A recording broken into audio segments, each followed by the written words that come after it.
Sexto episódio, Cláudia, já vou começar anunciando o sexto episódio. Não, então começa mais animado, ó. Sexto episódio, não, vou começar animado, ó. Sexto episódio, hoje é um dia importante, a gente vai falar sobre coisas diferentes do que normalmente a gente fala. Tô animada, não dá pra perceber, mas eu tô radiante, eu sinto essa energia vibrante. Angélica, olha a Angélica radiante, a Angélica radiante é um negócio que mexe com todo mundo. Olha lá, eu não vou bater, tá? Eu não vou bater na mesa, eu vou ficar mais tranquilo. Angélica radiante. Diferente. Porque episódio novo, a gente vai quebrar o padrão. Hoje é assim, vamos ser arrojadas. Ok. Seguinte, Angélica, começa a lista dos assuntos que a gente precisa estar sabendo. A Cláudia tem me perturbado porque ela diz que a nossa pauta é muito triste. Então, a gente vai começar com um assunto meio triste, mas depois a gente melhora, pode ser? Pode. Então, para começar com um assunto meio triste, a gente vai começar com... Adivinha? Eu acho que vai ser alguma coisa assim do Oriente Médio. É uma energia que eu sinto, porque às vezes eu acho que a Angélica tem uma certa fixação. Não sei se sou eu que sinto isso. Mas vamos falar sobre a morte do presidente, do sujeito que encontrou a luz depois de um voo no helicóptero. Morte do presidente do Irã. Exatamente. O Ebrahim Raisi. Pois é. Nossa, eu não sabia que esse homem era o homem que ele era. Esse homem que ele era ficou parecendo que era positivo, né? Quer falar um pouco sobre isso? Olha o barulho que eu fiz na cadeira. Mas, gente, eu tô tentando. Deus é mais, ó. Fala comigo, Angélica. Primeiro, o impacto disso pra gente. Por que nós aqui precisamos entender o quanto isso é importante lá? Isso é uma coisa que eu sempre me pergunto, né? As questões do Oriente Médio, elas vão impactar no cenário mundial, eu sei. Mas fala um pouco pra gente entender como é que isso reverbera, né? Bom, a gente vai falar muito rapidamente disso, mas vamos só estabelecer um contexto. O Irã, e a gente já comentou isso em episódios anteriores, é um dos países de maior expressão dentro do Oriente Médio. Isso significa que qualquer aspecto da política interna do Irã vai afetar, direta ou indiretamente, toda a dinâmica política do Oriente Médio, e o que afeta o Oriente Médio, obviamente, vai afetar também as relações de poder ao redor. É preciso lembrar que o Irã é um país de maioria xiita. Veja, no mundo árabe nós encontramos, do islamismo na verdade, nós encontramos várias vertentes, como todas as religiões. No caso do islamismo, as duas vertentes mais numerosas, sunitas e xiitas. E o sunismo, ele cobre predominantemente, majoritariamente, os países árabes. O Irã e mais 2 ou 3 países apresentam um maior número de xiitas. O Irã tem 90% de população xiita. Então, daí dá para perceber o quanto a história política dele vai ser diferente do entorno. É um país que teve uma Revolução Islâmica em 1979. Essa revolução coloca no poder uma estrutura teocrática. O que significa isso? É uma estrutura de poder que o líder máximo, a autoridade máxima, é exercida não pelo presidente, é exercida pelo Ayatollah, certo? Ayatollah, agora o Ayatollah Khamenei, que é quem a gente tem ali. O que o presidente do Irã faz ali naquele contexto? Ele tem algumas funções em termos administrativos, mas a autoridade está sempre na mão do Khamenei, tá certo? Do Ayatollah Khamenei, ok? Pelo que eu pude perceber de tudo que eu ouvi, assim, existe até uma pré-seleção, né, de candidatos à presidência, todos eles orientados, né, pelo Ayatollah. Ayatollah. E aí eu pude perceber que o poder do país está todo na mão dele, né? E que a morte desse presidente vai gerar uma sequência de situações difíceis de serem resolvidas, porque existe a sucessão também do Ayatollah, existe também quem seria o próximo presidente. Então, algumas coisas ali estão enroladas. Pronto. Mas eu queria fazer uma pergunta bem pontual. A queda desse helicóptero não tem nada a ver com terrorismo. Não existe, pelo menos por enquanto, não existe nenhuma consideração a esse respeito. Não se trata o episódio como terrorismo. Outra teoria da conspiração pode falar de Israel, dos Estados Unidos, mas não. Agora, se fosse terrorismo, seria mais terrorismo interno do que externo. Por quê?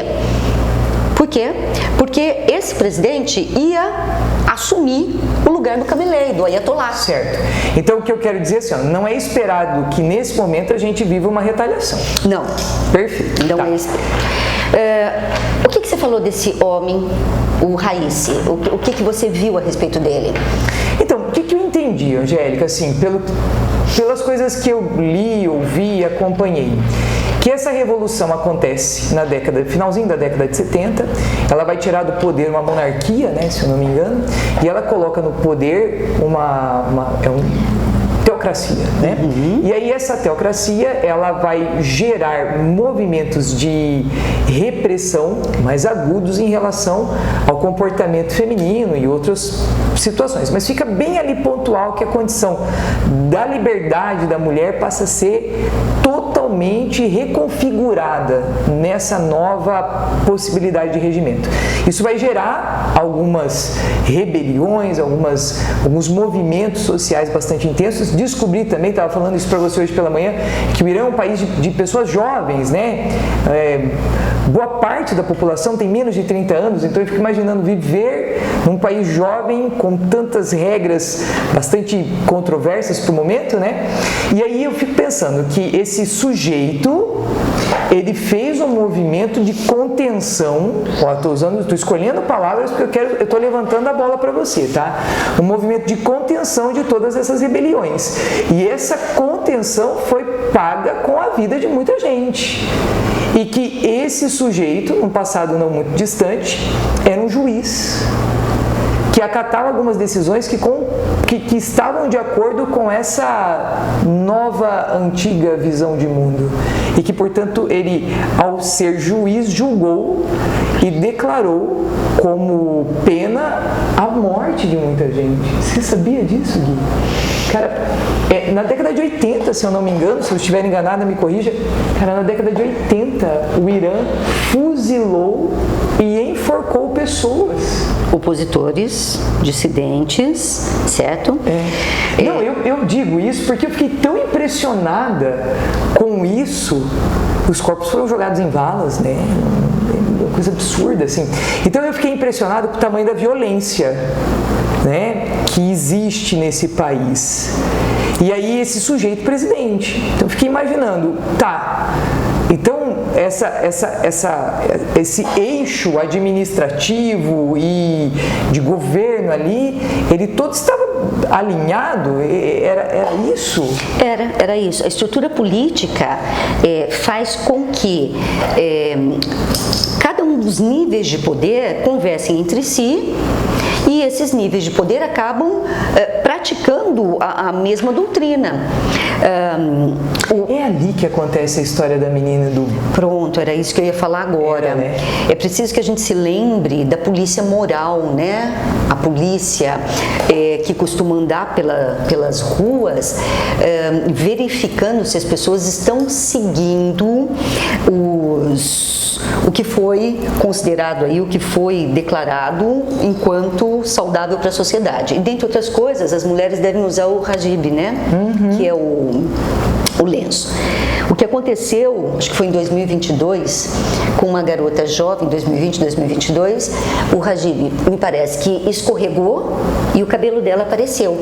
Exatamente no momento em que a polícia estava passando, ela foi pega E ela morreu na mão da polícia por espancamento. E isso levou uma série de jovens, mulheres às ruas protestando contra o Irã. E, inclusive, vale lembrar, Cláudia, que esses protestos contra o Irã, não sei se vocês se lembram, mas acontecem também naqueles campeonatos de futebol mundial, né? Mundiais. E aí, o que a gente tem? Quando você fala que tem muito jovem, isso me desperta assim. Um país que tem uma política absurdamente repressiva, com uma grande quantidade de jovens. São dois elementos que permitem que a gente consiga fazer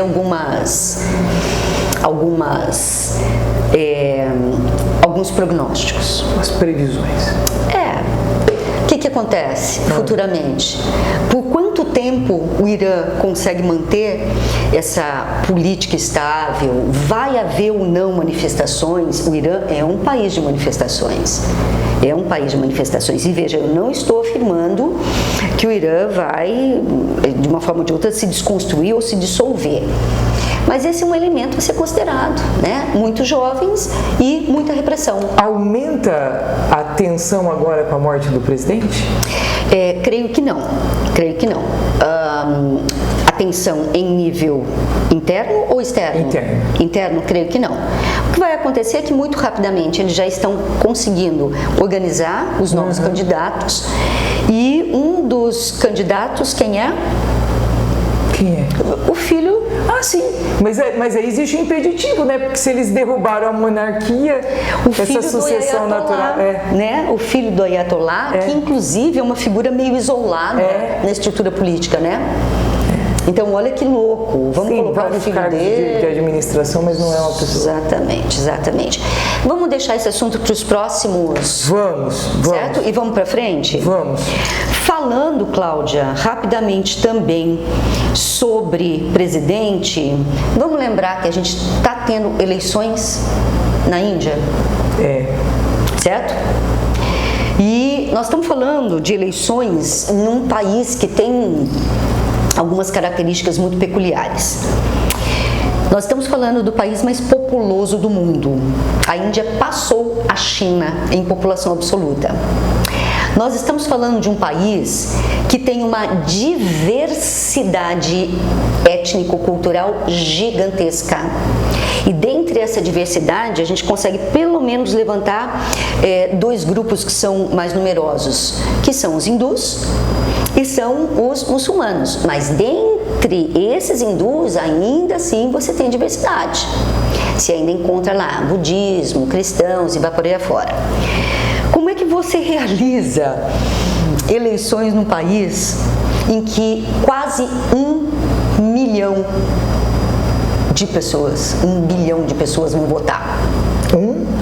8 bilhões de pessoas, 1 bilhão de pessoas vão votar. Peraí, deixa eu entender. Votam, me explica o sistema. Votam online, votam presencialmente, votam impresso. É uma democracia?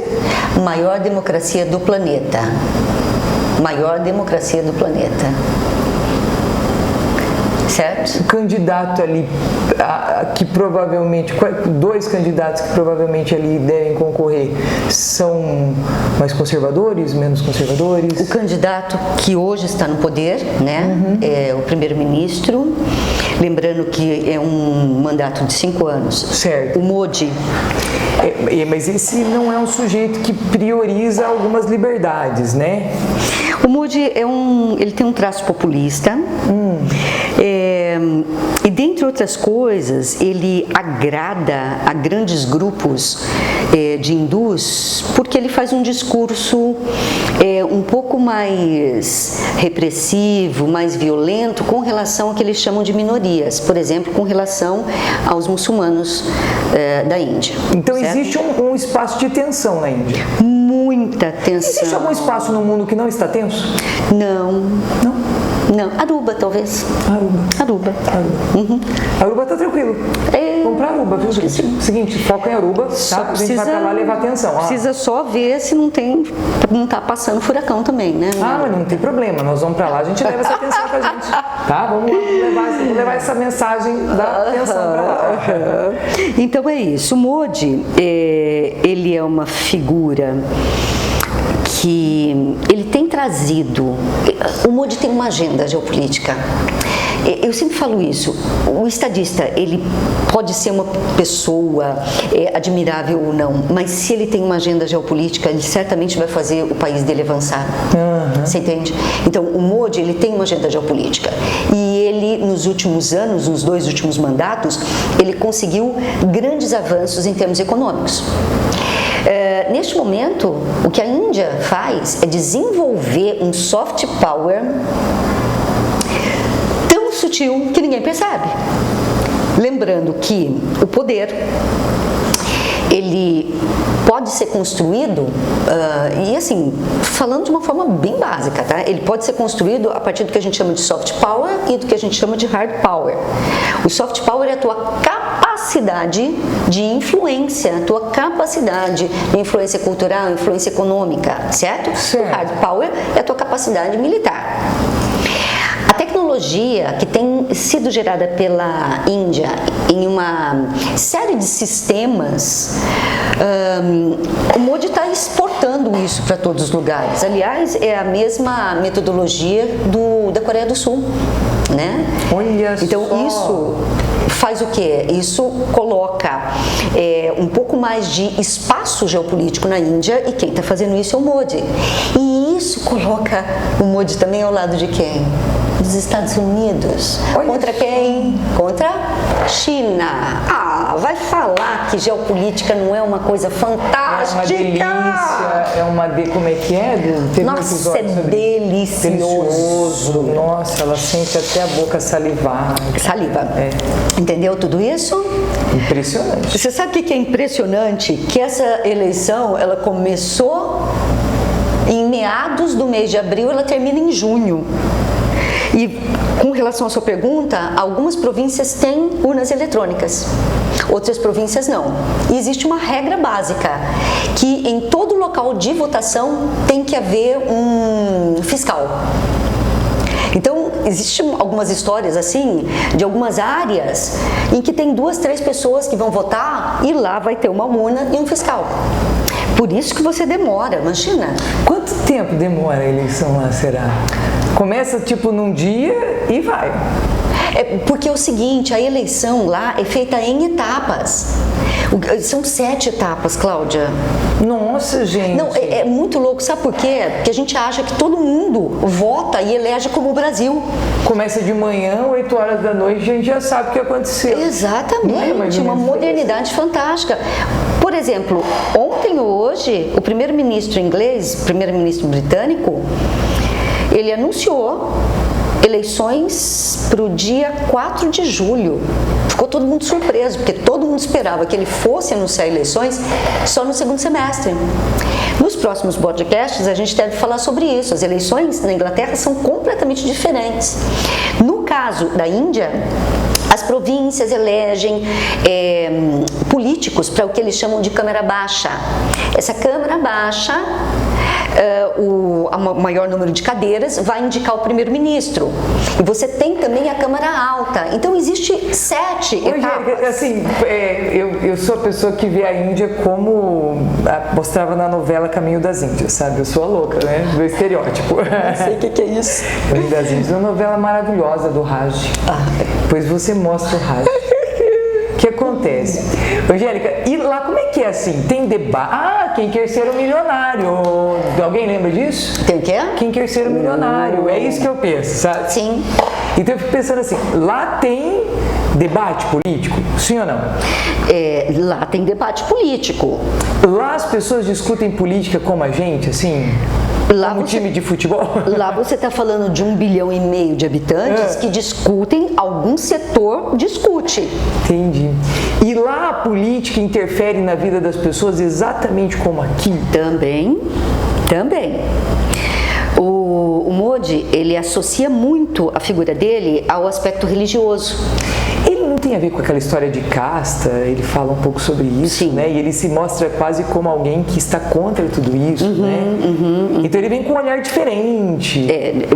Populista. Populista, né? Populista, tá? Pergunta, você vai falando de eleição, vamos fazer uma conta rápida daqui, ó. A gente aqui já falou, basicamente, tem eleição nos Estados Unidos, tem eleição na Índia, tem eleição na Venezuela, tem agora, você falou mais uma eleição. Inglaterra. Já discutimos a respeito da eleição na Rússia. Nós temos as eleições municipais. Então esse ano é um ano que discutir política. Eu não falei nada porque eu achei que você ia ficar chateada, mas a gente tem também as eleições no Equador e no Equador, tá? No Equador. Que lá a coisa tá um pouco mais confusa, por isso que eu nem trouxe na pauta. Porque sabendo que tá mais violento também, né? Exatamente. Como hoje a proposta era ser feliz, vamos sair das eleições, vamos ser felizes? Tá, mas peraí, eu quero combinar aqui que talvez a gente tenha que falar num episódio muito próximo sobre eleições, tá? A gente tem que falar sobre eleições por qual motivo? Porque assim, eu acho que essa pauta de discutir poder, discutir o que cada um deles faz, isso é didaticamente necessário para esse momento. Que perfeito, tá bom? que perfeito. Eu acho que a gente precisa, até porque há pouco tempo a gente teve uma redação que falou sobre poderes, né, dentro da cidade onde o sujeito está. Eu quero discutir esse formato de eleições no mundo, tá bom? Beleza? Então é um combinado nosso, tá? Sigo. Agora a gente tem que falar do assunto radiante. Inteligência artificial. Ok. Tá, vamos combinar de falar de inteligência artificial sem ninguém morrer, fechou? Todo mundo a favor? Ok. Pra ser feliz, né? Ok. Fala pra mim, quando a gente fala a respeito de inteligência artificial, o que vem no teu imaginário? É pra ser sincero? É pra ser super sincera. Eu penso em um robozinho resolvendo as coisas por mim, dentro de um universo meio futurista, uma máquina ou um robozinho mesmo, que tenha autonomia, que gere ações das básicas, das menos básicas. Quando eu penso nesse universo, na hora eu penso nisso, né? Nesse contexto meio infantilizado. Aí quando eu volto para o meu mundo de uma pessoa mais adulta, eu penso, inteligência artificial tem a ver com gerar informações, gerar dados, gerar leituras de algoritmos que geram informações. Ok. E você? Você sabe que eu tenho uma imaginação bem fértil, né?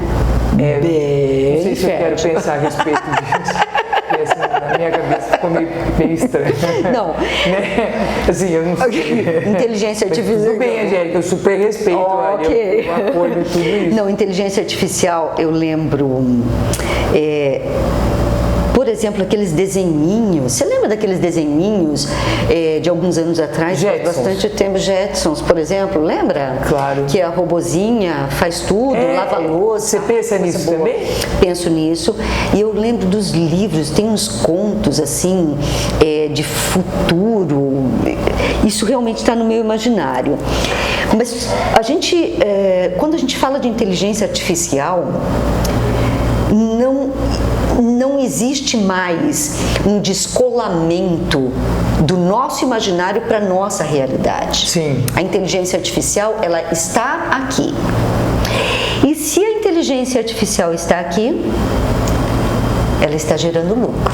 Ela já virou mercadoria. E se ela está gerando lucro e já virou mercadoria, nós já somos personagens ou elementos que estamos encaixados nesse sistema de inteligência artificial. Essa é a visão da geografia, lembrando que a geografia faz o quê? A geografia estuda a produção do espaço. Eu acho que para a gente começar, vamos tentar entender o que é inteligência artificial? Eu acho que você é a pessoa mais capaz de definir isso melhor. vamos lembrar o seguinte, né? Eu na hora já penso em chat GPT, né? Assim, não sei como é que tem que ler isso. Eu penso em algoritmos do Instagram, algoritmos do... Você usa Luzia? Alguém usa Luzia aqui? O que é isso? A Luzia, eu descobri outro dia, é a inteligência artificial do Instagram, é Luzia. A minha mãe chama Luzia. Então, Luzia, entendeu? Bom, enfim, o que eu quero dizer para você?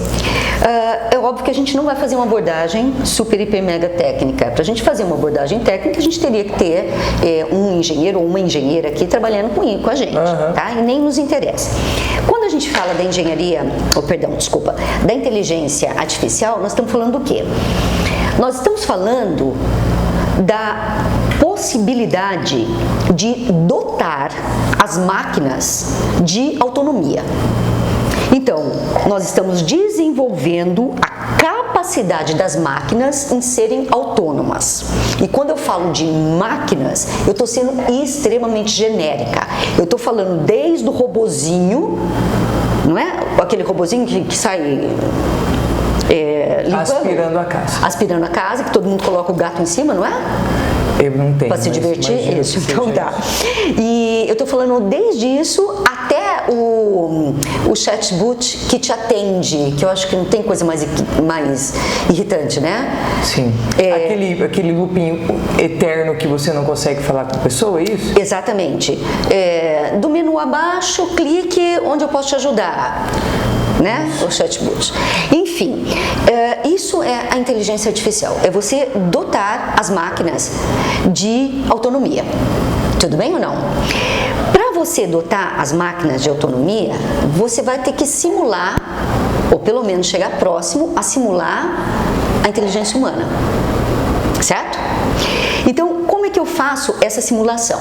Essa simulação é feita a partir de uma série de algoritmos, uma série de cálculos que vão se combinar a partir de modelos e padrões aprendidos. Certo? A inteligência artificial, ela não fala a frase seguinte se ela não tiver sido abastecida com modelos e padrões suficientes para conectar a fala seguinte. Ok ou não? Ok. Tudo bem? Sim. Então daqui a gente já pode pensar uma coisa. A gente tem um avanço de tecnologia, legal. E a gente tem que abastecer isso com o quê? Com informação que é produzida por nós, humanos. Certo ou não? Certo. Cláudia, as implicações disso no nosso cotidiano, no nosso mundo, no poder, é uma infinidade de possibilidades, de mudanças, de consequências que a gente vai ter daqui para frente. Você já parou para pensar nisso? Claro. Por exemplo, internet. Que na verdade a gente chama de internet, mas não é internet, né? É o World Wide Web, é o www, né? É o www que permite que a gente tenha essa conexão, não é isso? A internet foi feita por pessoas. Feita por pessoas para pessoas. Ok? Até alguns anos atrás, o que nós tínhamos na internet? Nós tínhamos informações feitas por pessoas que conectavam pessoas para pessoas. A internet está morrendo. Por quê? Hoje já se sabe que mais da metade de todo o tráfego da rede de internet não é mais feito por humanos. É feito por quem? Por robôs. E grande parte desses robôs maliciosos, que estão copiando suas informações, ok? Ou que estão disseminando suas informações como falácias, como desinformação, certo? Então, veja, quem está hoje operando a rede da internet não são mais os humanos. E se não são mais os humanos que estão operando a rede da internet não está mais produzindo coisas para os humanos, pelos humanos. Ela está produzindo por um sistema controlado. Estou muito prolixa? Não.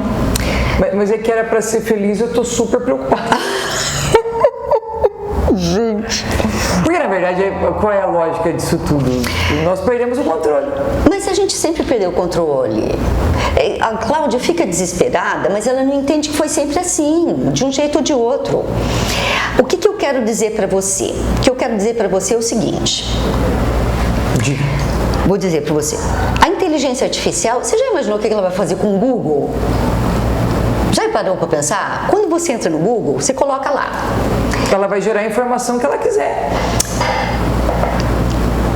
Mais ou menos. Eu coloco lá no Google aulas gravadas da professora Cláudia, certo? O que o Google vai fazer? Ele vai listar uma série de links que vão me levar até as tuas aulas, certo? Certo. Se eu clico lá, aulas gravadas pela professora Cláudia, professora de português, os robots aqui podem fazer o quê? Em vez de me levar para o teu link, eles já me apresentam toda a programação que você estaria falando. Por quê? Porque ele já copiou essa programação. O que significa isso? Que em vez do Google te levar para outros links, a inteligência artificial estaria assumindo a função. Então não existe mais a necessidade de estabelecer os links. O pedido e a resposta parou aqui. O que isso faz com os jornais? O que sustenta ainda jornais? O que sustenta ainda é a mídia. E o que te leva para um jornal? Uma busca no Google. Eu busco alguma coisa no Google, o Google vai te levar lá para o jornal. Eu quero saber de um determinado assunto, por exemplo, vamos ver como que está a disputa nas eleições do Reino Unido? Eu vou procurar lá e eles vão me mandar para o The Guardian. E eu vou ler o The Guardian. E o fato de eu ler o The Guardian tem lá publicidade. O que você está querendo dizer é que você não vai fazer esse link, ele vai te dar a resposta já de primeira. Ou seja, a resposta que ele quiser. Matar outras estruturas que produzem. E quem garante que essa resposta inicial é a certa? Quem garante que essa resposta inicial é a certa? Ela é o resultado de uma pesquisa a respeito.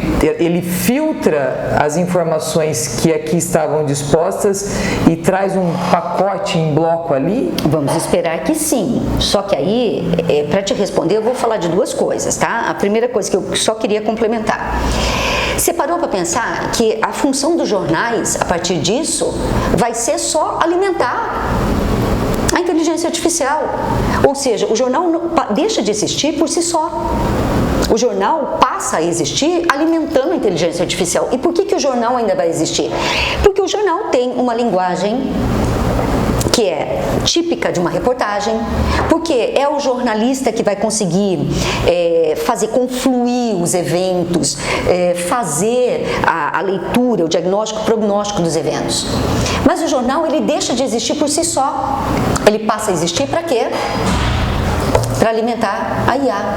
Por quê? Porque a inteligência artificial só existe porque você está alimentando com padrões e modelos que são produzidos por nós. Faz de novo a pergunta. As informações?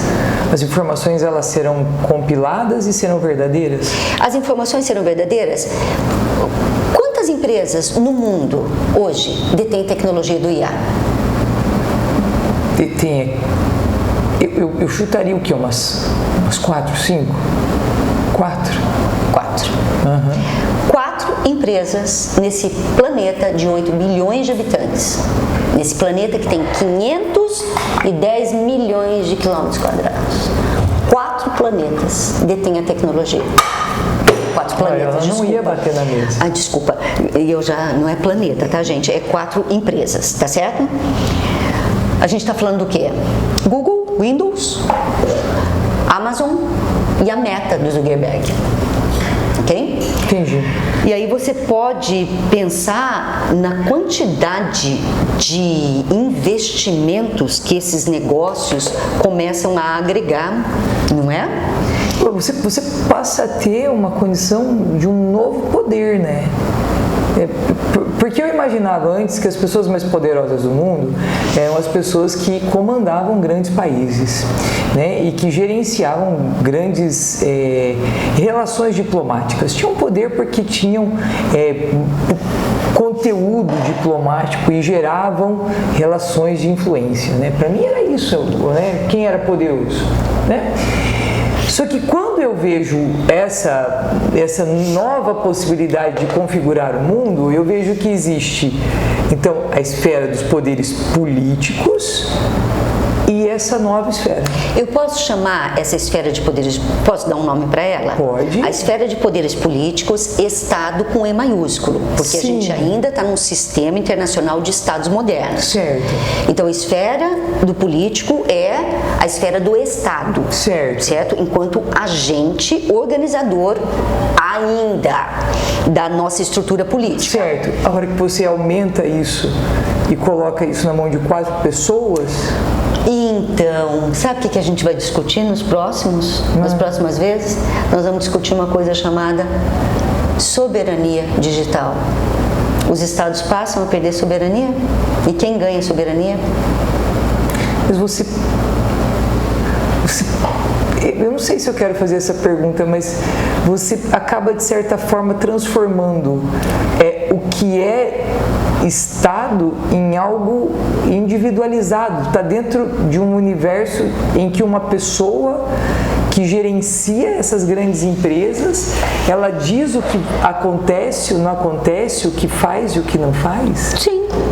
Mas então são 4 Sim. CEOs ou 4 pessoas? Por que você acha que, de uma maneira geral, muitos países no mundo... A exemplo da Austrália, de países da União Europeia, a exemplo dos Estados Unidos, a exemplo do próprio Brasil, busca regulação. Regulação significa o quê? Significa estabelecer um limite dentro do seu universo. Regras de funcionamento para uma estrutura de poder que não existia antes. Mas você já conseguiu parar para pensar que se a gente está dentro desse universo, é possível que você manipule até a ideia de que a regra não é legítima? Lógico. Entende? Você pode dizer, porque como você controla o que é lido, você pode controlar aquilo que é bom e é ruim. Sim. Você cria valores. E lembra que... Cria prioridades, Exato. Cria problemas e cria soluções. E interfere em processos democráticos, interfere em economias, ok? Isso é um problema muito sério.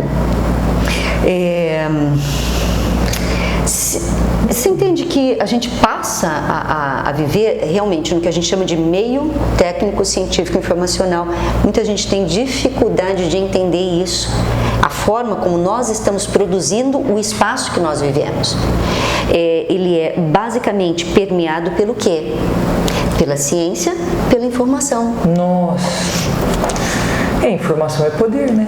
Muito poder. Eu estava pensando em alguma coisa enquanto você estava falando, eu ia falar alguma coisa e eu esqueci. Caramba. Não, mas eu estava pensando mesmo nisso, assim, ó. Hoje o mundo vive a partir de informação. Você gosta e não gosta, crê e não crê, a partir daquilo que chega num post rápido. Sem reflexão alguma, é um post simples, que ele movimenta energia, ele movimenta paixões. Você se lembra da história do Cambridge Analytica?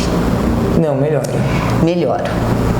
É a história de que o Cambridge Analytica é uma empresa que contratou o Facebook para coletar dados e a partir dos dados dos usuários do Facebook, o Cambridge Analytica criou uma campanha política.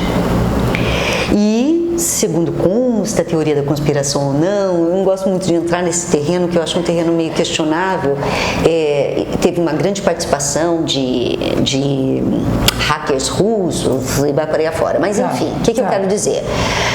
De uma maneira geral, a campanha política foi feita em cima dos dados dos usuários do Facebook. O Mark Zuckerberg sentou algumas vezes na frente lá do Senado para explicar isso. Sim, essas entrevistas elas estão ali disponíveis. Então tá, então vamos lá. O que a Meta fez? Vendeu a informação. A partir dessa informação, eu vou eleger o candidato que eu quero. Eu entendi. não é pra você ficar triste. Não, na verdade eu não tô triste porque ninguém morreu ainda, né? Mas tô esperando já ela falar que alguém vai morrer daqui a pouco. Então, deixa eu entender alguma coisa. A gente tá já quase encerrando essa parte. A gente vai conseguir criar um sistema de freio, de barreiras? A gente vai conseguir fazer isso? Todas as vezes que a gente discute o que está acontecendo, as pessoas elas cometem o equívoco de não considerar eventos que não foram considerados. Ah, vai ser assim? Não estou te falando que vai ser assim. Eu estou te falando que este é o contexto. A partir deste contexto, nós conseguimos criar essas características. Vai ser assim pro resto da vida? Eu não sei. Ninguém esperava o ataque da Al-Qaeda derrubando as Torres Gêmeas. Vai ser assim pro resto da vida? Não sei. Essa é a questão. Gente, as coisas, Cláudia, não estão determinadas. Nós conseguimos, de uma forma geral, avaliar e criar considerações, mas isso não é um futuro determinado. Aparecem eventos que mudam completamente as coisas, Cláudia. É isso que eu falo para vocês. Então, o que a gente tem que fazer? A gente tem que conhecer, a gente tem que ter conhecimento para entender o mundo que a gente está inserido. Mas não é para deixar ninguém deprimido. Por quê? Tá dando uma indireta em mim. Eu sei que é indireta. Por quê? Porque, na verdade, pode acontecer qualquer coisa a partir disso. Entendeu? Quem que esperava a pandemia? Quer dizer, a gente até esperava, mas não daquele jeito. Entendeu? Então, não. Pode ter uma série de eventos que vai alterar completamente isso. Entendi. Então, ficamos só nisso. O que tem de concreto? Tem a IA, ela precisa ser alimentada, ela está sendo alimentada, ela vai substituir muita coisa. Os robots estão fazendo parte das nossas vidas, de uma maneira ou de outra, ok? E isso não é uma coisa assustadora, isso é uma nova realidade que a gente vai construindo. Então, estar em uma rede social, estar dentro de um eixo de pesquisa do Google, que é uma coisa que todos nós fazemos, é estar... Mas acho que até o banco, né? Até o cartão de crédito, até o seu celular, nós estamos todos presos dentro desse universo já pré-programado. Ele está pronto, a gente só está vivendo, lidando com isso. Eu tenho muito medo quando você bate o martelo assim pré-programado. Sim, de uma forma geral, nós vamos perdendo autonomia perante a história, mas não é agora. Isso sempre aconteceu com a gente. A Revolução Industrial trouxe o quê? Ela trouxe inicialmente aquele trabalho repetitivo, em que nós deixamos de ser criativos para sermos meras engrenagens de máquina. Essa é a história da humanidade, entendeu? É mais ou menos isso. Eu não sei como terminar esse episódio, porque agora eu tô aqui pensando nas coisas que eu li, nas coisas que eu escuto, nas coisas... E aí você começa a fazer uns movimentos de reflexão, né? Porque ainda a nossa geração... Estranho pensar nisso, né? A gente viveu antes disso uns movimentos de maior autonomia, né? Em que a gente fazia leituras, mas também alguém vai dizer assim, eu tenho certeza que alguém vai dizer assim, era super autonomia, vocês assistiam o mesmo jornal, exatamente, né? Todo mundo via a mesma novela, todo mundo consumia a mesma propaganda. Todas as informações eram controladas por duas grandes empresas, a Reuters e a Associated Press. Tudo de informação era controlada pelas duas. Então, na verdade, a gente agora está vivendo só uma nova roupagem, né? Não sei se isso é uma verdade ou não, mas a impressão que eu tenho é que agora nós estamos mais envolvidos, mais seduzidos e mais conectados a um universo em que a gente não consegue ter uma ação diferente. O que eu quero dizer? Mais ou menos assim, ó. Eu olho para mim, olho para você, olho para o Gui, para os meninos e meninas, né, com quem eu lido durante a semana, eu vejo que nós todos vivemos a inteligência artificial o tempo todo. Eu não não acho que no passado eu vivia as condições da TV em todos os momentos da minha vida. Né? A gente era sequestrado em uns momentos, bons momentos, enormes, tá? Muitos momentos. Mas a gente era sequestrado ali, mas a gente tinha uns movimentos de escape, né? Fazia uns movimentos de escape. Eu acho que esses movimentos de escape, eles são... Se existem, eu acho que é quando a gente vai andar no meio do mato. Mas vai andar no meio do mato porque viu alguém fazendo uma trilha e falou, vou fazer essa trilha também, eu vi essa trilha lá no YouTube. Vai abraçar seu cachorro. Abraça seu cachorro, pega seu gatinho. Beleza. A gente tem que encerrar? Tem que encerrar. A gente tem que encerrar, inclusive a gente não falou do TikTok, que o Biden quer sumir com o TikTok dos Estados Unidos, mas vai ficar para a próxima, né? Vai. Ficou mais feliz hoje ou não? Nossa, tô radiante. Né? Como é que eu não tô radiante? Né? Tô radiante. Eu acho que você não daria aula de geografia, né? Não daria. Mas eu queria dizer assim, ó, que pelo menos eu saio sempre desses episódios com a sensação de que a informação, ela nos coloca num lugar de maior inquietude. Quando você diz assim, você fica muito deprimida, né? Por que eu fico deprimida? Eu me vejo pensando nas coisas e eu espero que esse podcast, ele possa fazer com os meninos que também estão inquietos em relação às dúvidas que eles têm, que eles fiquem ali pensando a respeito, né? Esse podcast não foi feito para deixar ninguém radiante, só eu, mas ele foi feito para que a gente possa pensar a respeito desse universo de informações que a gente só vai digerindo, né, de uma forma muito rápida. O Gui, por exemplo, hoje está silencioso e olhando feio para nós duas. É porque acabou o tempo. Eu queria dizer o seguinte, foi muito bom, foi complicado, né? Foi complicado porque hoje a gente trouxe uma coisa que a gente não falou do Oriente Médio, falou da gente, então eu estou preocupado com tudo isso. Então eu vou encerrar dizendo assim, ó, você tem que continuar acompanhando a gente, compartilhe isso aí com o pessoal que você acha que também está preocupado com as coisas que nos rodeiam. É informação de qualidade e a gente sabe que você, nesse momento da vida, em todos os outros, precisa de informação de qualidade. Segue a gente, compartilha, dá as estrelinhas todas que você tem que dar, ativa o sininho lá no YouTube. A gente espera você no próximo episódio. Agora a gente vai fazer com camisetas de cores diferentes. Acho que vai ajudar, tá bom? Angélica? Um beijo pra vocês. Até, minha gente.